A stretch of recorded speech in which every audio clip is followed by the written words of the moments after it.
Zachary, the father of John the Baptist, or the Latin form of his name, Zacharias, as we know, was a priest. And it was his turn to operate as a priest, or to do the duties of a priest in the temple. And in that place, he had a vision of an angel. And the angel told him that he would bear a son, and that his name would be John, and you know the rest. But Zachary didn't believe the angel.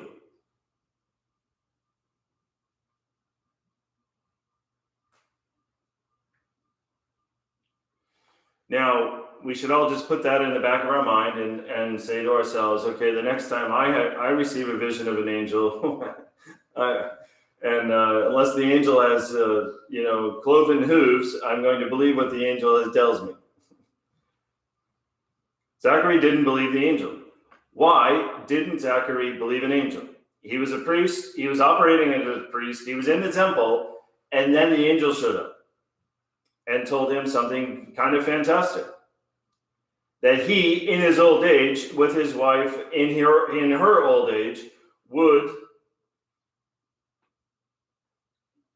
conceive a son and bear a son.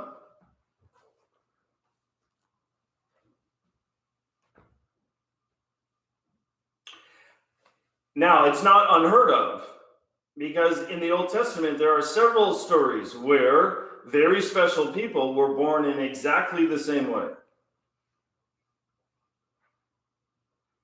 At the top of the list, we would put Abraham's son, Isaac.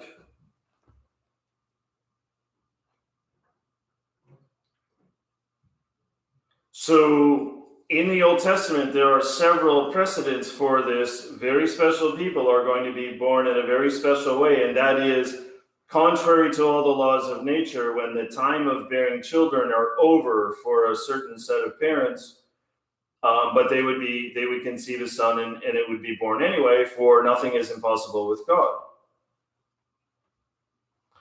So Zachary, being educated, he knew the Old Testament stories. The people were primed to be anticipating the Messiah, because the prophecies to the prophet Daniel were now over, and so they were all geared up to receive the Messiah. And they knew the Messiah was going to have a forerunner. There was going to be things happen which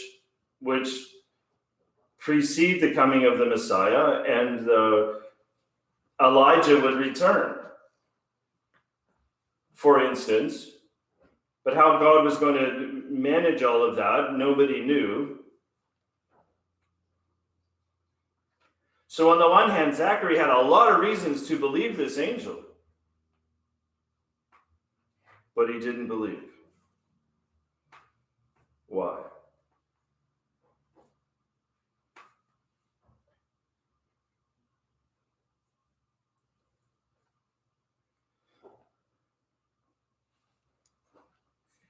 Evidently, the angel thought that Zachary had a lot of reasons to believe him too. And that's why he was punished for not believing. Why didn't Zachary believe?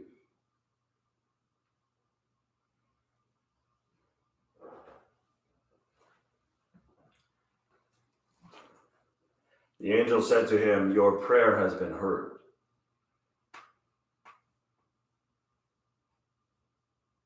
Your prayer has been heard. You will conceive a son. What prayer?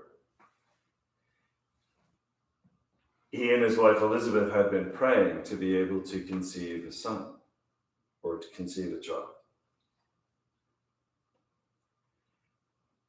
And the prayer had not been answered yet.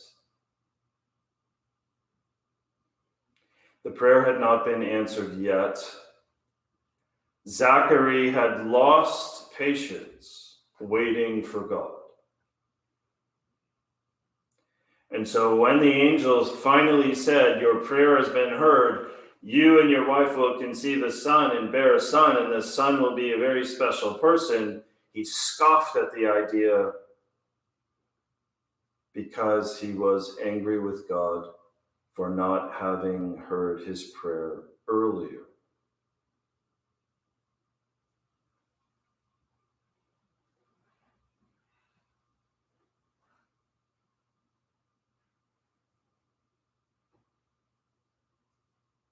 It was as if he said back to the angel having said, God is going to do something very special. You are going to be the father of a very special child. You and your wife will now conceive a son. Your prayer has been heard. And his answer is, yeah, right. He chose to maintain his anger against God's holy will.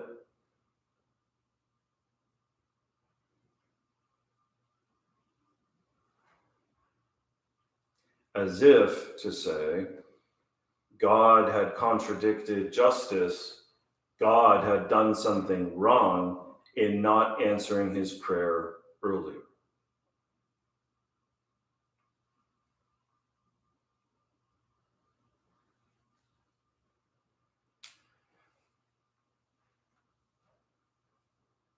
Anytime we put ourselves or we find ourselves in a position of thinking that God has done something wrong, we are skating on thin ice, as it were.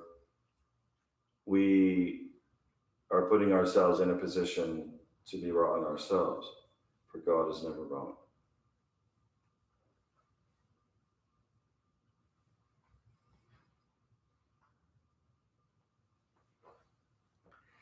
But then we ask the question, well, why, if Zechariah and Elizabeth had been asking for a long time, why did God make them wait?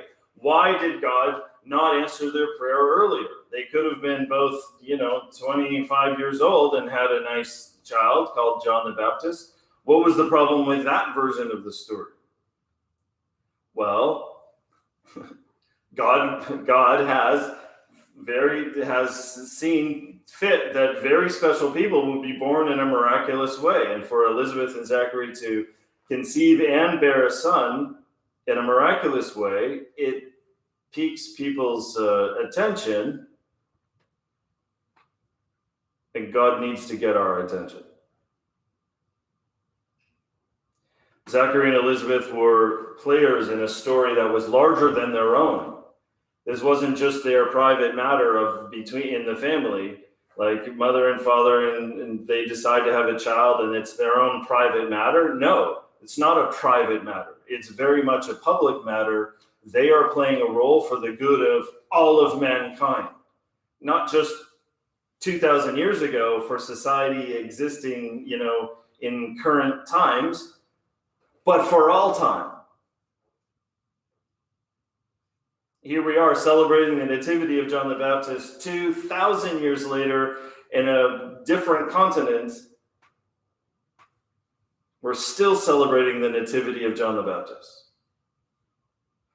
The role that Zachary and Elizabeth played was larger than themselves, larger than their own family, larger than the good of the little village they were living in, larger than the interests of Judea,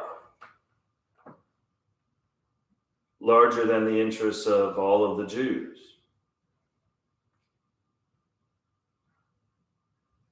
And maybe God has a role for us to play that's in a similar fashion. Who knows? But Zachary and Elizabeth could not have known that. They could not have known what the future held. But they were not asked to know what the future was. They were asked to obey the will of God, to submit to the will of God. That's the only thing they were required to do. Zachary, in some measure, failed. So he was punished. He was punished by being struck dumb. Now, in the story, when they're having this conversation about the child, on the 8th day they come to not to baptize, but to circumcise the child. And so then they said, okay, well, we're going to call him Zachary. I guess it's a whole village affair at that point. And it's Elizabeth who says, no, his name shall be John. Obviously, Zachary told her that. So they make signs to Zachary. We're not told that he was deaf. We're told that he was dumb. He could not speak, but maybe he couldn't hear either. I don't know, but they make signs to him as if he couldn't hear. They make signs to him, and then he writes on a chalkboard, his name is John. And they all wondered. They were all astonished. Well, then he begins to speak, of course, and he sings, we might say, his canticle, the canticle of Zachary, that we have been repeating every day ever since. Blessed be the Lord God of Israel, for he has visited and wrought the redemption of his people. Blessed be the Lord God of Israel, for he has visited and wrought the redemption of his people. Now, interestingly enough, Zachary could have said that very same thing at the message of the angel Gabriel. But instead of blessing God for doing great things, he scoffed at the angel because he was still angry with God. So, for a time, maybe the better part of a year, Zachary then could not speak. But when he was able to speak, all the people then benefited, and we are the beneficiaries of the canticle that overflowed from his heart. Having learned his lesson, then he was now more submissive to the will of God than he had been before. And it is for us then to follow his good example, that sometimes God does punish us in order that we be more attuned to his holy will, and that we learn the lessons that we hadn't learned before. And then in submitting ourselves to God's will, we are always doing the right thing. It is difficult sometimes, but God is more wise, infinitely more wise than we are.